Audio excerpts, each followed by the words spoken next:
All Nile or contact Nile, please. All right, we're going on this. We're going live on this. Okay, we're live. Welcome to our DTC hour. Sheila, I first want to just open up this heads up as our MSI that's going to be in charge of our education. Sorry, I'm babysitting today. I love that. I just wanted to bring you on because I haven't had a chance to call you on this, but heads up, there's meetings coming next week. They're trying to formalize the programming interface, the graphics. So we're making headway in the education platform. Before we bring on our awesome MSI today that's going to be training, I just wanted to bring you on, Sheila. Guys, she's going to be heading this. We're going to start having a lot more roundtable sessions. We're going to start pre-promoting and endorsing our education program here shortly. And we're looking to roll it out. We don't want to start classes until August this year. I think we just do it professionally like we always do, but we're going to start ramping things up, doing pre-sign-ups, getting the teachers involved and start promoting the teachers and getting the student base up for August. So we're gonna have a campaign for that. So that's a heads up. Come Saturdays, every Saturday, I'm gonna try to give you guys an update, or Sheila will give you guys an update where things are going. We're gonna start training on the directions coming soon. So I just want everybody to understand this is a big deal. Where do we train on it? We have an hour for DTCA training every Saturday. We're gonna start squeezing in our education, our protection, and obviously our wine program in this hour. So be ready, be on that change. Jason reminded me of it because we have the same thing. We are a system, right? It's a system, not a suggestion. We have our set times. We just go boom, boom, boom ahead, right? So this DTC hour is very important for that. All right, so Sheila, just wanted to let you know, like, she's been super patient. She doesn't ride me too hard about where it's coming, but major strides in the programming. And now we're gonna start formalizing it all. And I'm gonna have you get involved with the copy and the explanation of things.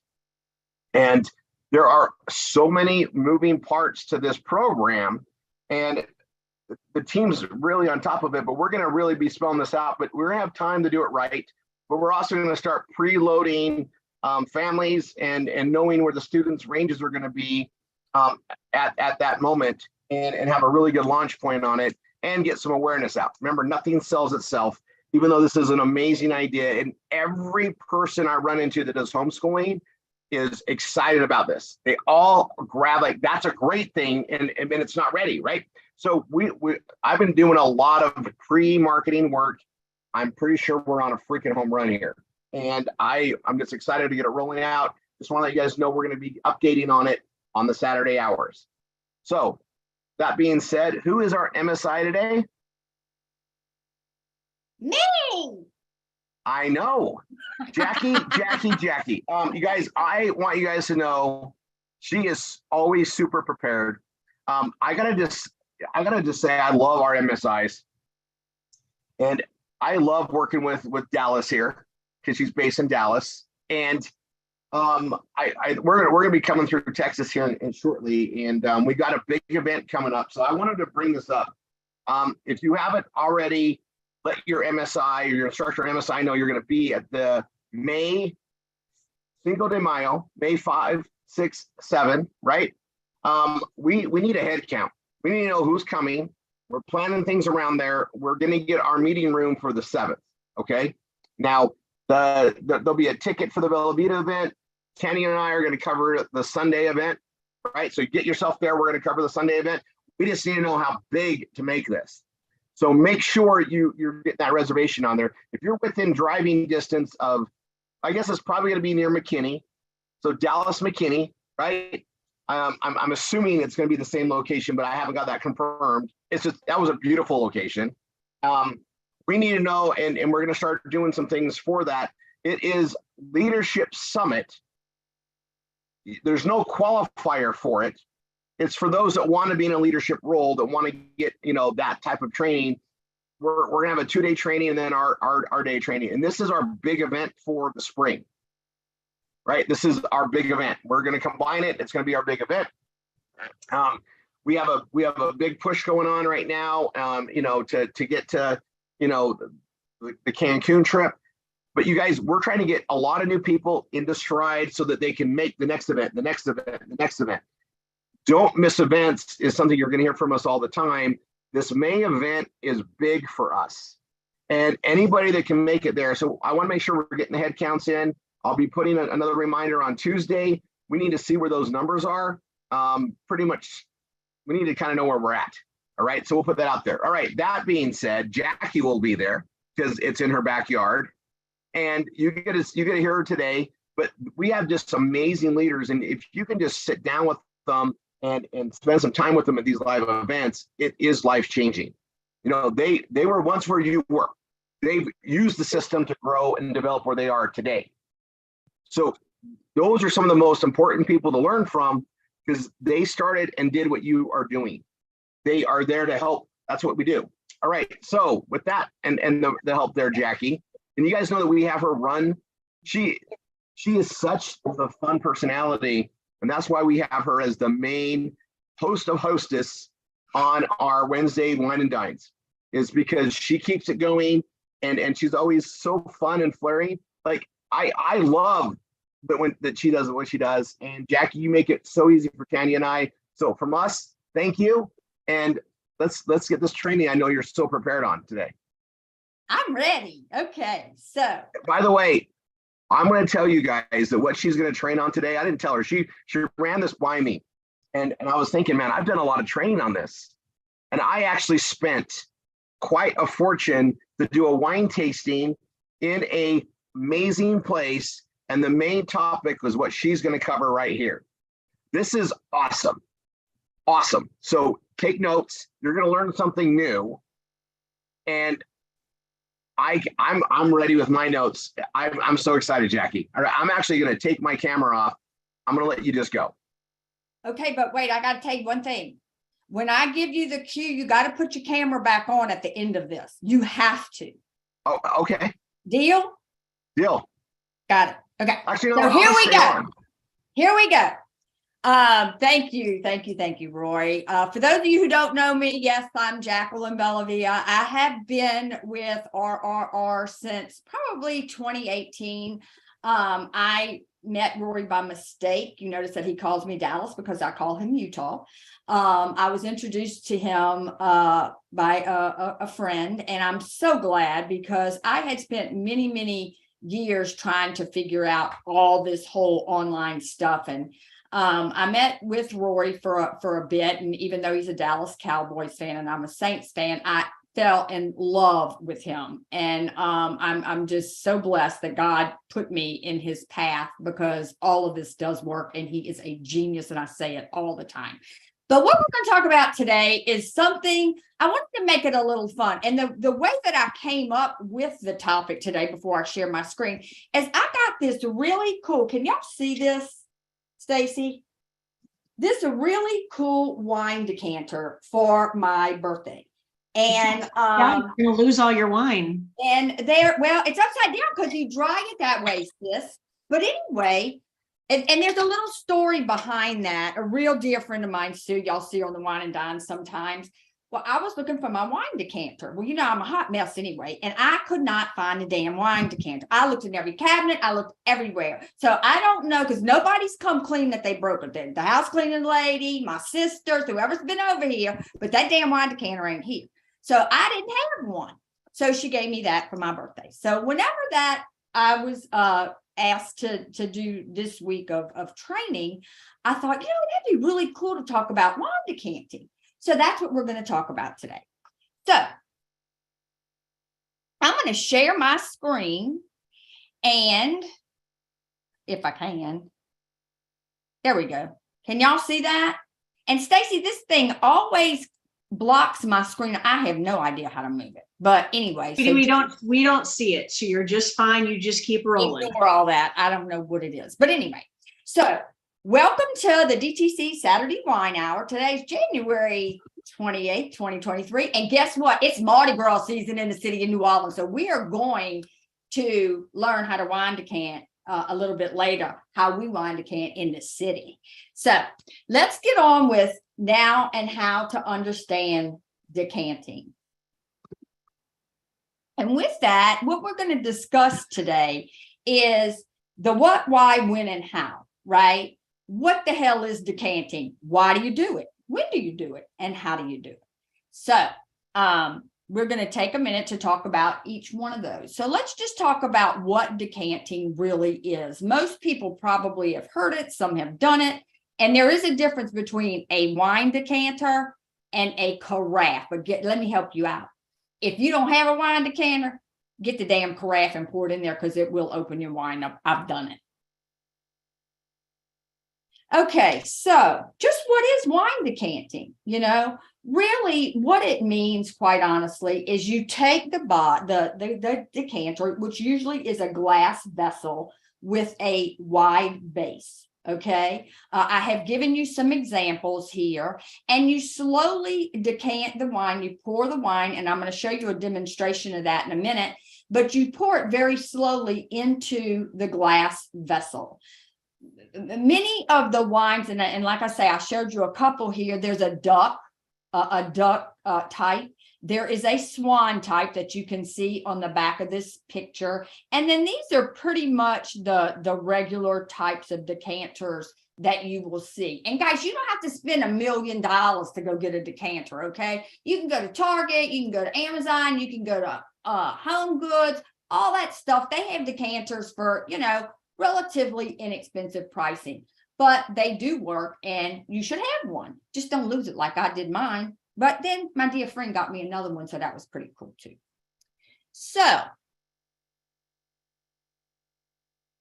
the way, and I did this demonstration because you don't just take the decanter and pour the wine in there. You kind of slant it and you let the wine hit the bottom, you know, kind of the sides of it, and let it go down nice and slow. Okay. And that's what this demonstration is. And I've tried 42 ways from Sunday to get music to this damn video, and I didn't do it. But that is the purpose of this, because some people, you know, ask, well, how do you do it? I mean, what's the proper way? Well, I just demonstrated that for you. So let's see what else we're going to talk about. We're going to talk about, well, if I stop the thing, I knew I was going to do that. Hang on.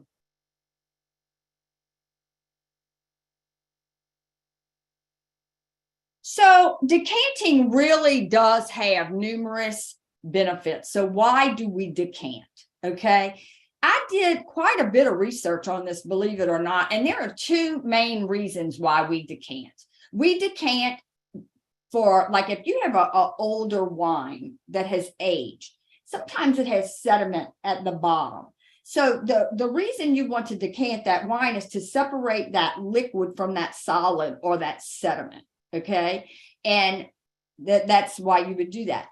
The other main reason why you want to decant your wine is because you want that wine to open up. You've heard us talk on the Wine and Dines. You've heard Peter and Rory and Tanya talk about when a wine opens up, things happen, right? You start to smell the flavors of the wine. You start to taste differently. It kind of just starts to breathe, if you will, right?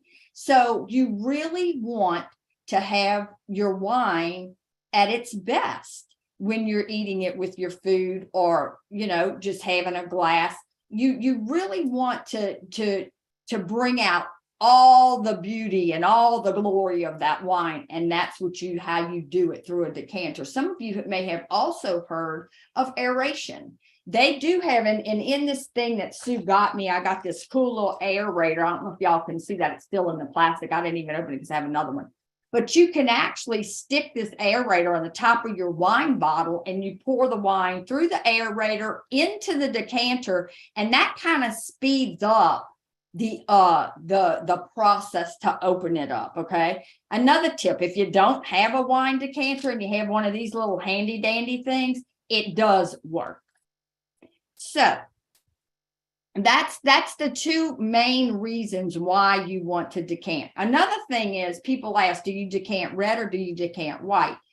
Typically, you're going to decant your bolder red wines, okay? Your cabs, your Pinot Noirs, A Merlot, maybe not. I decant it because I just decant them. I love them. The Roy Rickard Merlot, you don't have to decant that wine, honey. You could uncork that thing and drink it, and it's absolutely delicious.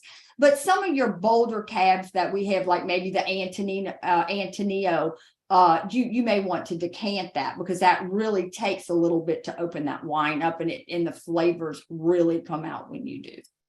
So let's see what else we got over here. What else are we going to talk about today? All right. So this is the fun part.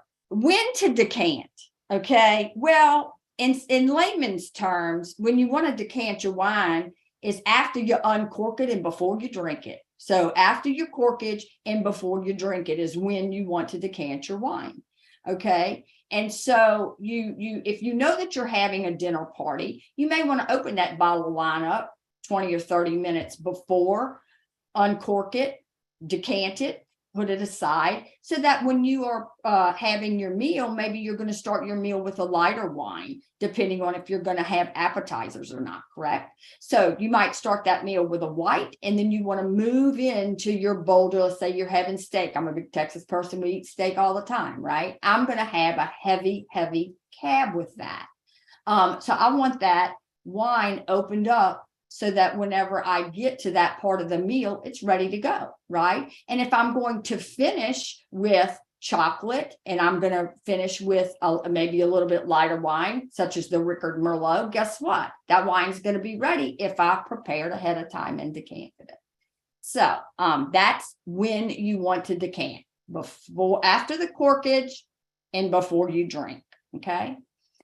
And given that it is Mardi Gras season, right? And in New Orleans, we do everything differently. We love to party. We celebrate everything. Hell, we even celebrate the cockroaches.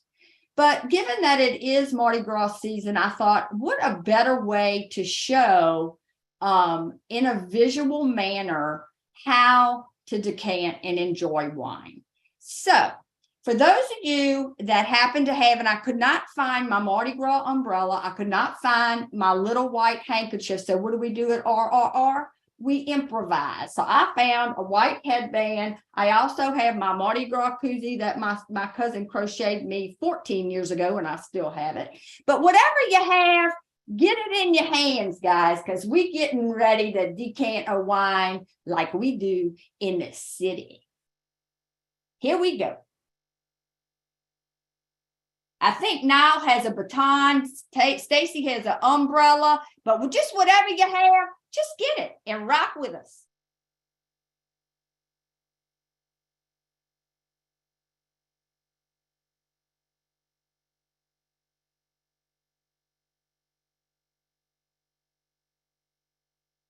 You're going to uncork that puppy, baby. Can't hear it. You didn't share it with sound. Oh, no.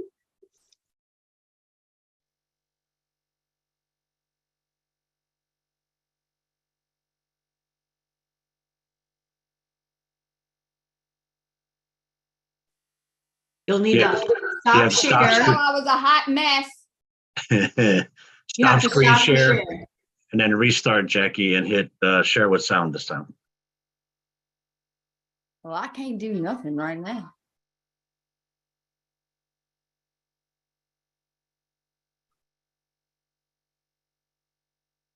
Okay, we're going to stop sharing. So give me a minute to get myself situated here.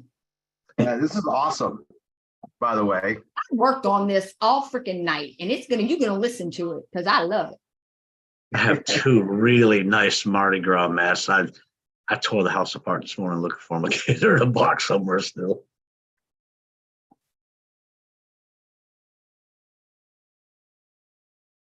Give me just a second, guys. I'll get it in a second. Okay, hang on this. All right. All right, so I got that. So now I have to share what now, Niall? Hit share screen again. On the left, you'll see a box you got to check for share with sound. Okay, so I hit I see it. Okay, so I hit the screen I want to share, and then I'm going to share it with sound over here. and Yes. then I share it. And then you Okay. blast it. All right. Third time's a charm, guys. But we partying. Here we go. Can you see my screen now? I see the screen. Yep. Okay, we're going. Okay, here we go.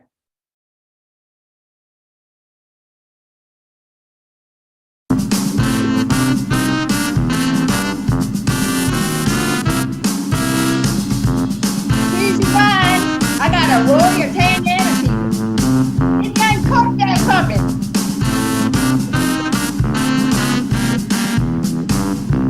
Then you decant it, baby. And you let it rest for 30 or 45 minutes.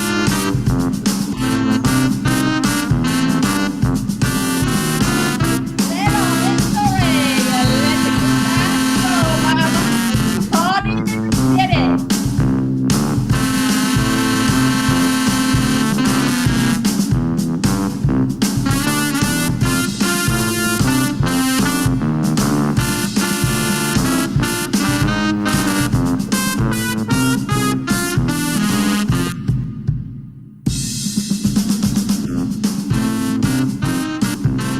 Yeah, that's enough.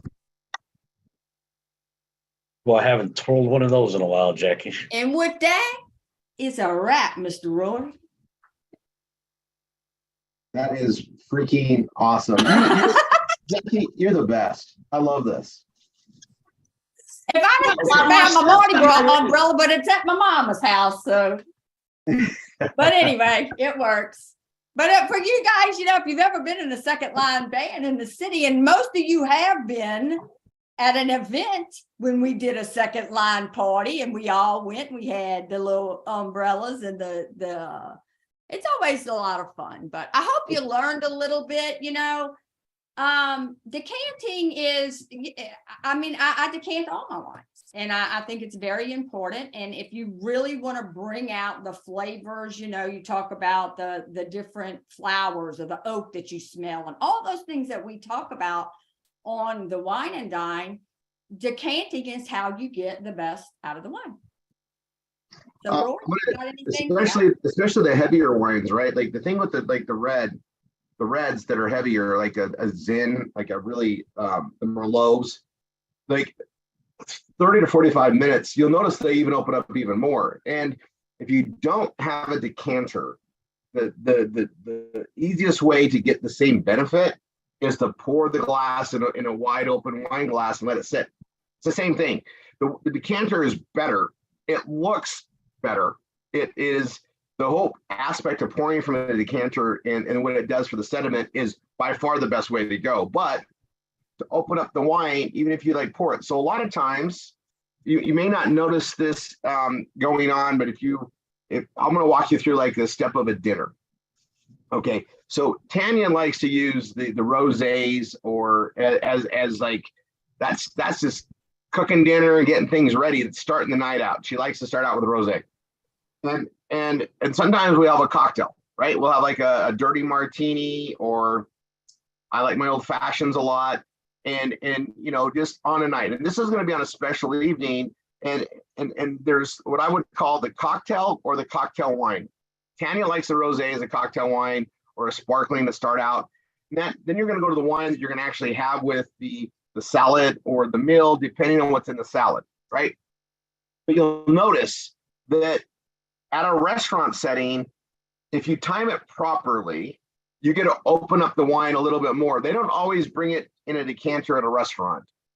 They will, when you spend $2,000 on a bottle of wine, they will properly present it, usually decant it for you, or you can request that, right? Tanya and I have had tableside service where they cut all the meat up and then they bring in the wine, and it's a very expensive bottle of wine. And it's usually pretty old, and it sits there, and they put it in there, and they even put a flame underneath it so you can see the sediment. You can see that this bottle really is that old. There's sediment there. It's a great presentation. But when you're doing a meal at home, let's say you're having a little bit of fun with it, right? You've got a appetizers, salad, your main course.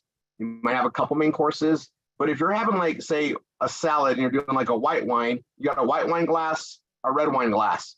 If you don't have a decanter, if you have a decanter, you got the red decanting already, so you can pour it when it's time for the main course.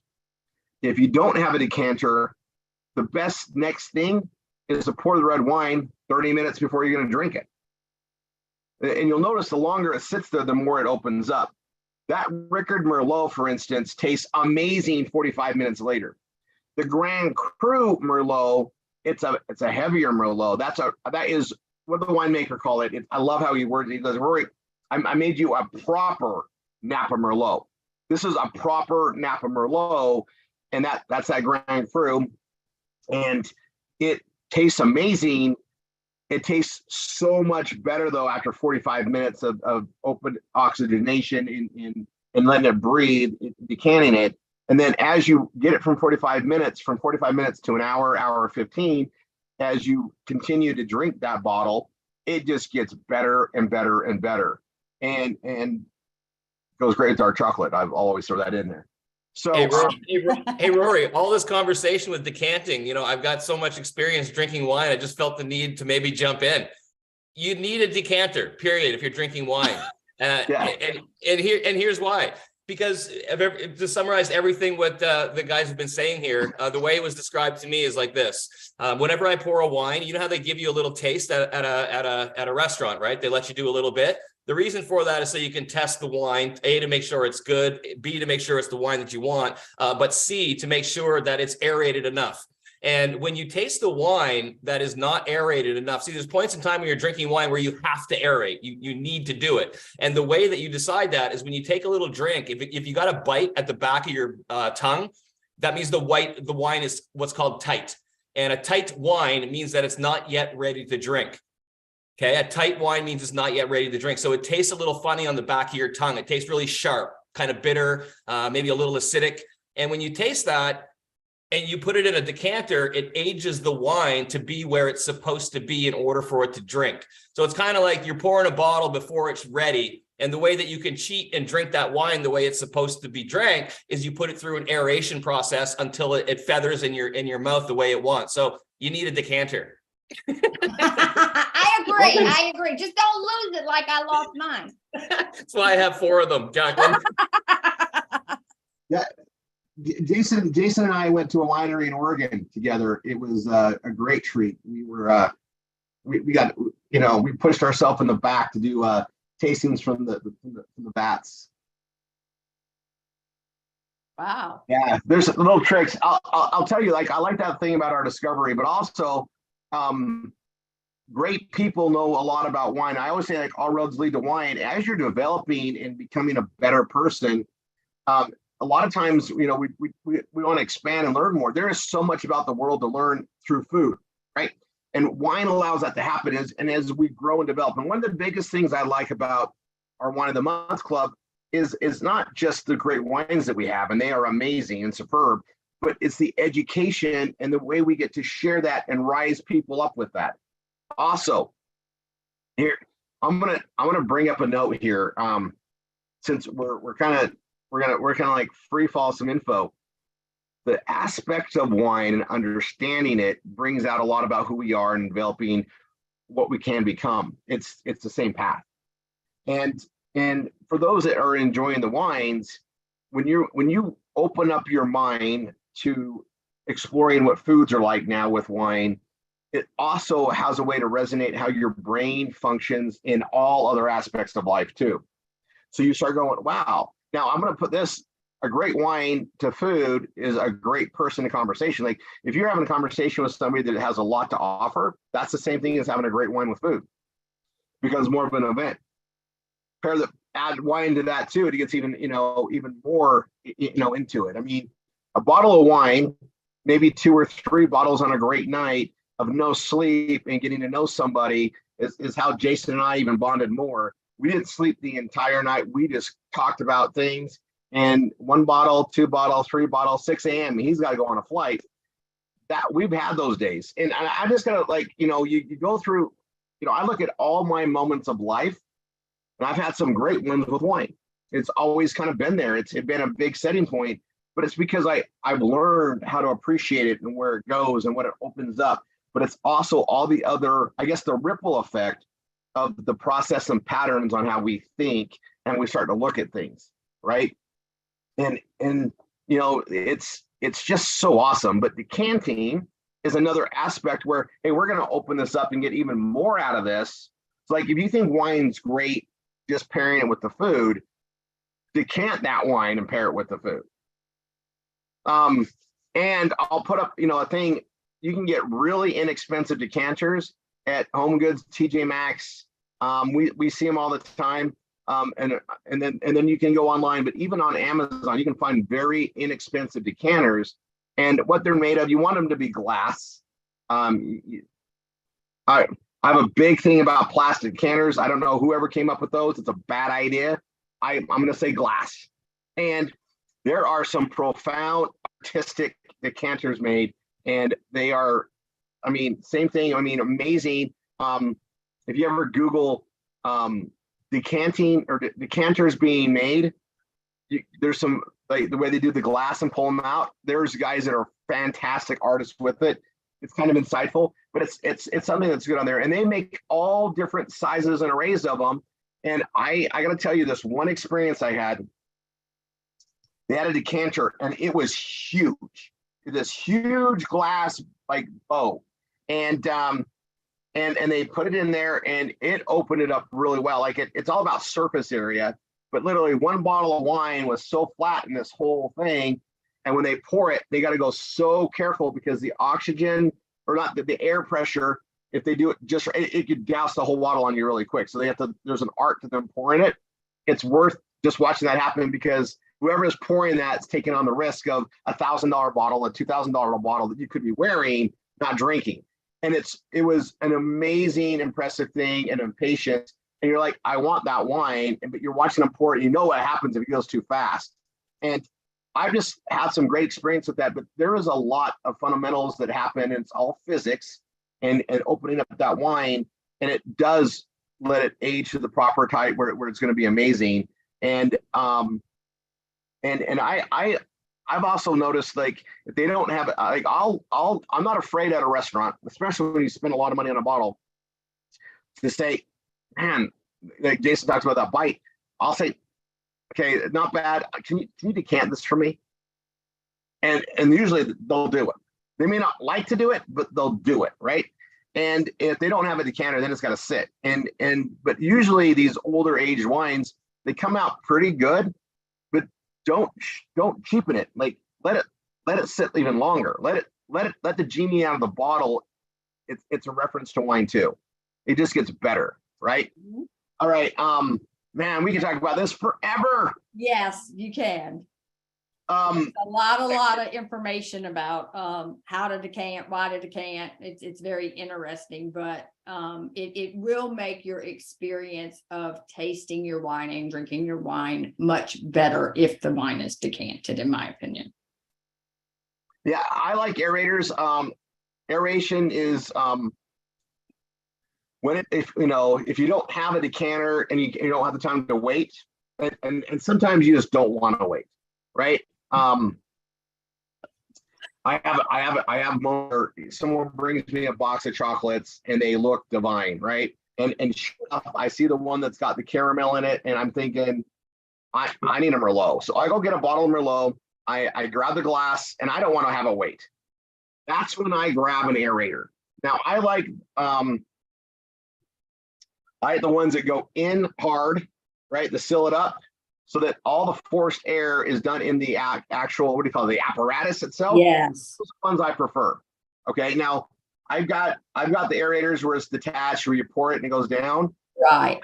I'm not the biggest fan of those myself. I find the ones that go in and make that tight seal work better. I know that there's like this thing about It the air seals going into it. I just trust that apparatus is made better. So the detachable ones, they're also bulkier.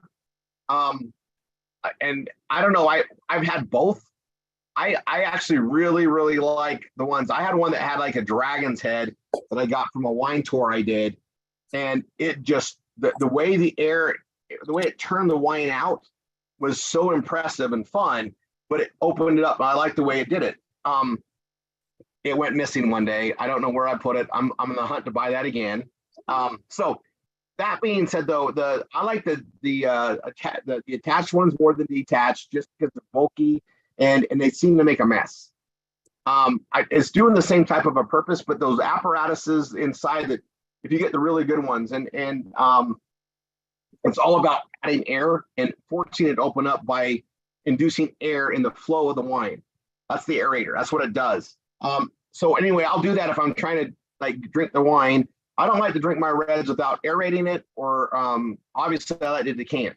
And Tanny and I have a very few things. She'll hit me about 4 o'clock when dinner's at 5, and she's like, "Hey, get your wine ready." She knows we want to have it 45 minutes in, so she tells me to go get the wine or go decant it. Right? That's kind of my role. I like to do that, and I'll go pick the wine. I'll go decant it. We have usually 2 decanters. If we have people over, that's 2 bottles of wine. I'll decant them both at the same time.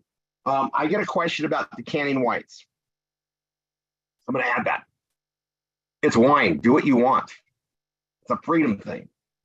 Even white wines taste better when they've opened up a little bit, though. Now, I'm going to tell you something about whites. I've said this before. I'll bring it up again. Most people bring them right out of the fridge. Too cold. Too cold. You want them about 50 degrees, right? I always say the perfect temperature for me is about 55 degrees. For me, just like my wines. I like my wines and I like my body temperature about 55 degrees. I'm happy then, right?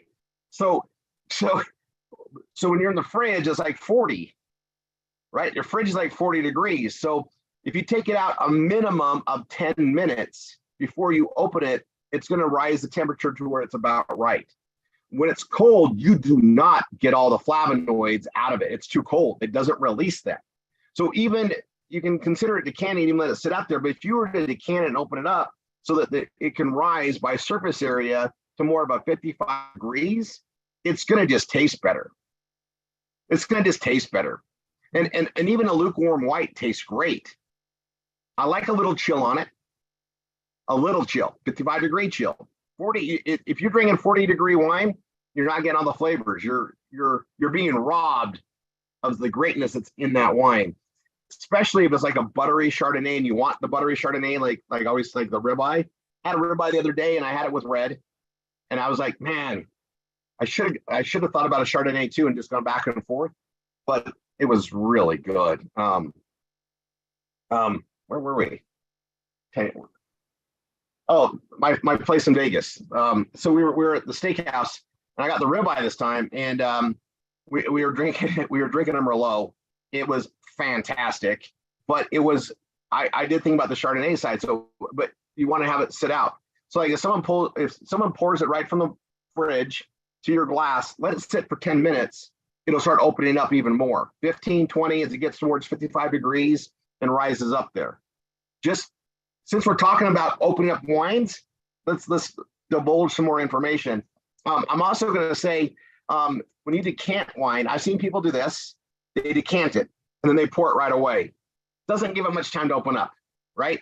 Slap your hand, be patient, go grab a carrot, chill out a little bit, right?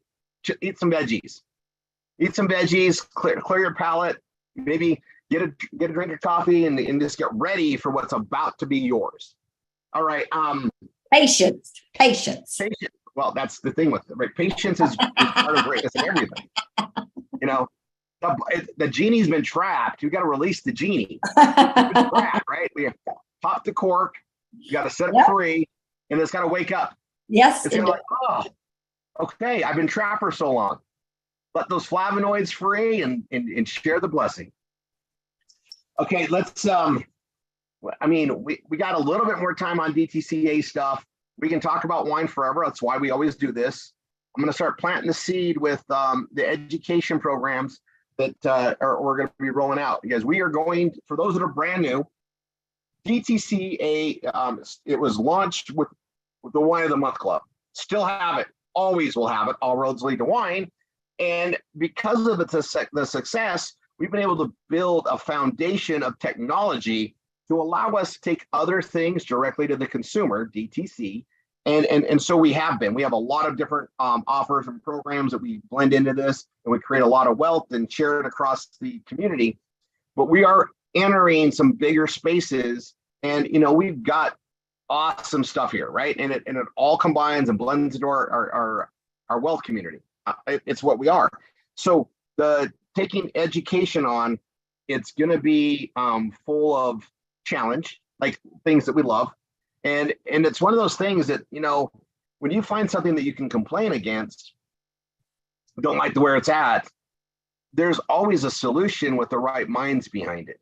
And, Tanya and I invested in a tutoring company in Australia. And so I'm going to give you guys some upside information here. We invested in a tutoring company in 2017 that was ran by our marketing friends over there with Daniel Goncalves, and he's fully part of Triple R. And we did very well. Now, we took a lot of experience that we had with Triple R and the trainings we do on Zoom, like we do here in the classrooms. We set things up over there, and COVID hit, and it launched us even bigger. We gained from adversity because we were ready. We gain from problems like we do here. Like, you just keep plugging ahead, and you got the right minds, we're going to solve it, right? Marketing is about problem solving. We're connecting solutions to users of those solutions, right? That's what we're doing. We connect a product or service with a consumer, and a service or a product is great when it solves a problem. That's what we are. We're part of the problem solution. So we had a great run, and we're now the largest tutoring outfit there in Sydney, which, there's been some that have been there for decades, right?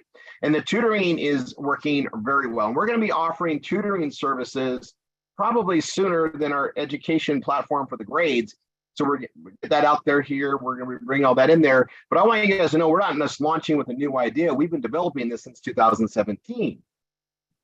Kind of awesome, actually. And it's been thriving, and we employ a lot of people there, and so we've got a tutoring base and understanding and know what the curriculum's like. And curriculums for educating the K through 12, they need help, and it always comes down to the curriculum and who's teaching the curriculum. The curriculum by itself is one thing, those that are teaching are the other. So we're going to be really expanding on a couple fronts, one of which is teachers, right? We need great teachers. And there are great teachers out there that just have a very good gift at teaching math, at teaching science, at teaching, social studies, and they get to shine in this environment. And it doesn't matter where they're located, they get to share their gifts with the students that come in and apply to their classes. And we get to administrate this in an amazing vehicle that allows the teachers to get paid their worth. We're going to allow teachers to make, literally $1,000 a day when they're producing properly and people like them and are engaged. And if they're not engaging teachers, no one's going to want to show up for their classes. So we're going to be helping to direct that, and it's privatized. Now, just because it's privatized doesn't mean the government's going to get involved. They've got resources to educate, but they're getting beat down because the people are speaking up. They don't like the public education. And so in some areas, they're going to get funding back to take care of what they want with their kids and have the control as a parent, as long as it fits the conform of the minimums they need done. We're going to make sure we over and exceed that. All the testing and stuff will be in place, but we're going to be offering a solution. And I want everybody to understand, we know it's not going to go out and with massive fireworks and be successful. We're going to drive the success, but it's all about awareness, education, and doors in. We also know that a lot of the same people we're reaching out to for wine are going to be moms and grandmas and have influence for education. And a lot of them are educators. We have a lot of teachers in our community already, and we have a lot of retired teachers in our community. And we also have teachers that have come to me that do not like the way that the districts have been running things. And now they have a way to be part of a solution and do what they wanted to do, which is to give of themselves and teach and use their God-given talents to make the world better. We get to be a vehicle for that, and not just US, not just North America. We're going to expand it to the other languages, and we got the technology to make this happen. Most of that technology is through this Zoom system. We've been compiling things, and that comes into play. And you're going to see a lot of changes in the DTC back office shortly, because this the technology is all being merged together. And, even our instructor calls, they're going to be directed from the DTCA back office, so that we can do roll call properly. And those that have NDA signed automatically get in. We're going to save time every Monday. Now, if we save 20 minutes of everybody's time, that's hundreds times 20 minutes. We're saving months of activity because of that technology change. So what I wanted just to paint a picture here is there is a lot of waste in respect to people's time. And it starts with the education system, right? You think about it, your kids get to school, they're not even in the class for the first 20 minutes. They're rounded up, they're doing things, they're not learning, but 15, 20 minutes out of the hour. That's how I went to school. That's how a lot of us went to school. And we get to give them in a thing where they can sit down, focus on math, and if they need to relearn it and go through it again, they can, in the comforts of their home, where they can maximize and learn time management at the same time.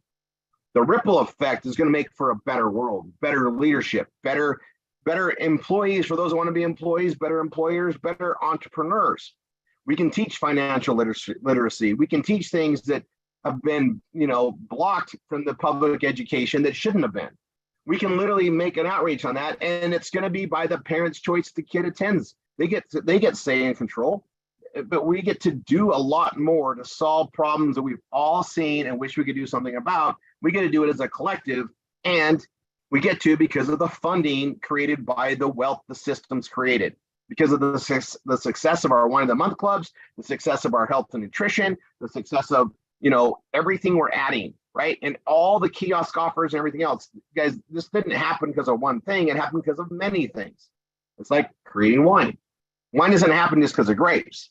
It's got to be the right grapes, the right blend of grapes, the right fermentation, the right temperatures, the right atmosphere that's put in there, bacteria-free clean rooms, all sorts of things are in process to create that wine. And then it's got to be maintained for several months or years and months, right? And then it's bottled and ready to go and shipped to your door, right? All those things happen. There's 6 years on average in a good, decent bottle of wine, from the vitamins in the vines going to the grape to be produced in the wine. It's an average of 6 years. 6 years. Our Grand Crus are like 7, 8 because there's a longer aging process. There's all sorts of things that go in, and you put that into there, and you start looking at life. So something as important as being educated and learning the basics, and then the advanced things to be, a working part of society.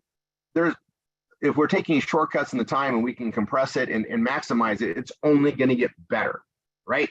And the more we can teach our kids to utilize the resources that are available, there are so many more directions. But also, when you start looking at what is happening with the internet, right, and Web 3.0, and what it's allowed people to have access to. Now, they got to learn how to access it, right? A hammer is just a hammer unless you know how to use it. It takes up space, right? It's not useful until it's used. Information's the same way. But we get to be part of this development process where we can help prolong that, but also we have no idea of what's to come as technology advances.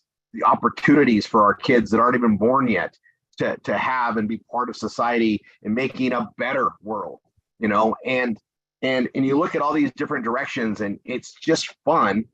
And who doesn't want to be part of that? Like, we've all gone through our education process of the torments of elementary and middle school and high school and post high school and college for some of us. There's got to be a better way to transform it and make it better. And a lot of it's just making sure that the right tools are available. When we do direct to consumer, we're taking education direct to the consumer.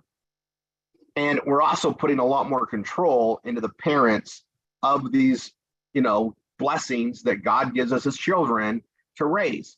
And we can really subject it. And if we don't like the way a teacher is, now this is an amazing thing that is being built into what we do in the education process.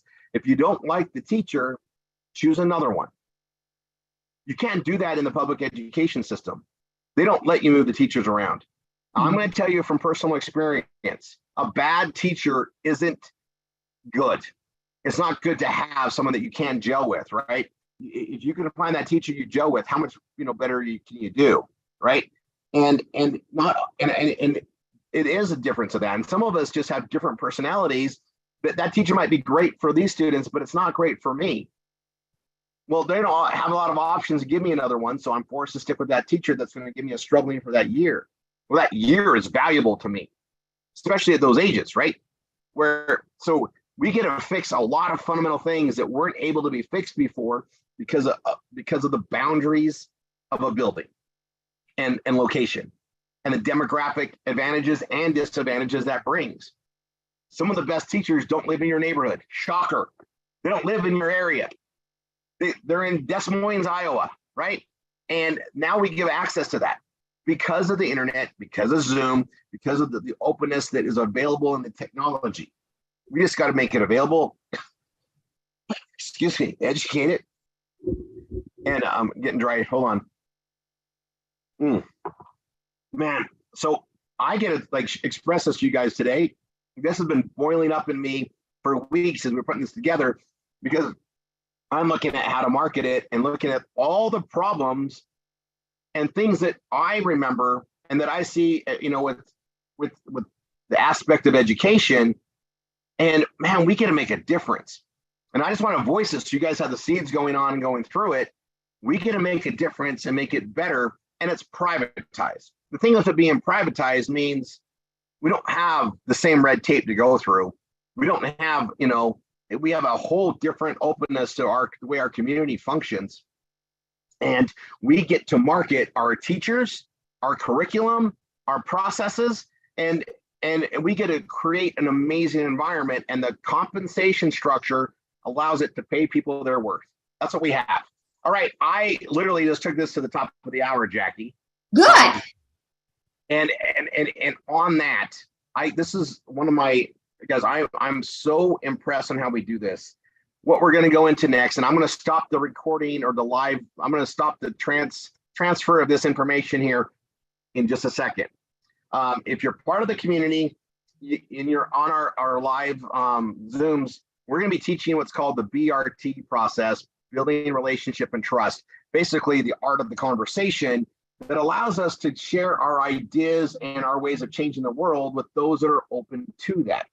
So we have this amazing system and education to teach entrepreneurism at an amazing level where anybody can win if they show up and learn the skills that we give them. We focus on skill sets. One of them is the art of conversation.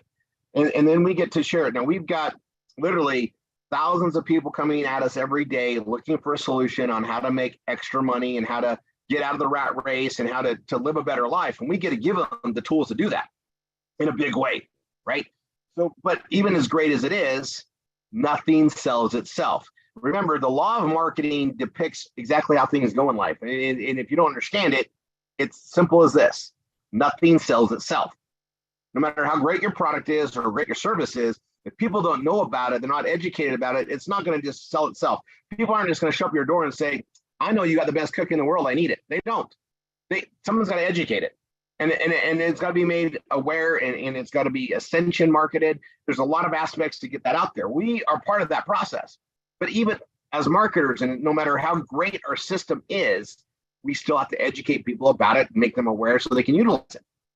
So we do that. We are a product of our own product. We are professional marketers using professional marketing to share with others what we do. And so that being said, we're going to go into that. This will not be broadcast anywhere. It's for those that come in. And we provide an amazing resource, which is we bring the people that want what we have to you. You get to share it and grow and benefit from it. It's just the law of marketing in real form. Everybody's got to be walked through, and because it's so complex compared to what people already understand and know, and it's a new concept in a lot of ways, it takes one-on-one interaction. It takes a high-touch approach. This isn't something you can just pick up and read and understand it. We have to really re-educate people on this is the way things work. This is how the things are going in the future. And it's something that we can bridge the gap of education time, meaning the time that people would learn if they just sat around and waited for it to happen, which is decades, by the way, decades. I mean, you want proof of that statement? Think about how many people utilize a computer like they should be. And we've had top end computing since early 90s. Top end computing since early 90s. And by the late 90s, we had a portable where we could take it anywhere. And yet here it is in 2023, decades later, and there are still people that have challenges with even copying and pasting and creating a document because they spectated. They didn't dive in. They didn't apply to a class. They didn't try to ask somebody else for help. They get to get all of that here. Not only do we get to catch them up, we can put them in stuff that's unbelievably ready now. So I'm going to bring Niall on. He's going to go on this. We're going to take a break for like 3 to 4 minutes. Unless you're ready, Niall, we'll take 3 to 4 minutes. I'm going to tell you this. If you already know how to do marketing that we're going to be going into, you already know the art of the conversation, and you're here to watch it happen more. I love the fact that we have a lot of people that actually go and do it during this time. And some of you, this is your time, you focus on it. And this is something you can do all day, every day. And you want to strive to connect and bring in at least 2 to 3 new people into the community a week to really make things happen. You don't need to move the mountain by yourself. As I say, one shovel moves a mountain, right? You can do a shovel at a time and eventually move the mountain. Well, if you're doing 2 shovelfuls a week, right, eventually it's going to happen. Well, if you get 2 of you doing it, it's going to double the time. 3, 4, 5, eventually you can get 100 of you doing it. We can all move a mountain faster together with consistent, steady progress. That's what this is about. So, all right, Niall, I'm going to stop this share. And if you are brand new watching this or you're coming back into it, get with your instructor. If you don't have one, 877-310-5353 or rr247.com. And odds are, if you're looking around and you're searching work from home, don't be shocked when you're running our stuff all the time, because we are massively advertising out there to bring people into this growing community. And we have a lot of success stories because those who show up are going to win. That's it. Show up, learn. It's not going to happen overnight. Greatness takes time, patience, right? So God bless everyone.